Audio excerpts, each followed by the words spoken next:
বড় অসময়ে বিদায় নিলেন প্রিয় নেতা হুমায়ুন ভাই।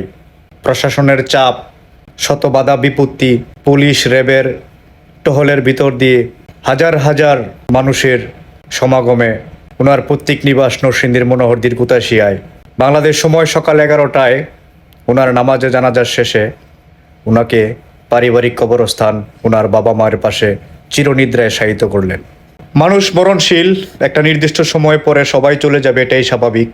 কিন্তু এই ফ্যাসিস্ট দখলদার ইউনূস বাহিনীর হাতে 1 বছর কারাবন্দী থাকা অবস্থায় বিনা চিকিৎসায়, অবহেলায়, সুচিকিৎসা না দিয়ে মৃত্যুর দিকে ঠেলে দেওয়া এই কষ্ট কোনোদিন ভুলবার নয়। নরসিংদীবাসী হারিয়েছে একজন বর্ষিয়ান রাজনীতিবিদকে, আর আমরা গোতাশিয়াবাসী হারিয়েছি আমাদের গর্বের ধন হুমায়ুন ভাইকে। আপনার অভাব কোনোদিন পূরণ হবার নয়। 100 বছর পরেও আপনি বেঁচে থাকবেন আমাদের হৃদয়ে। সকল ভুল ত্রুটি ক্ষমা করে মহান রাব্বুল আলামিন আপনাকে জান্নাতের উচ্চ মুকাম দান করুক। আমিন।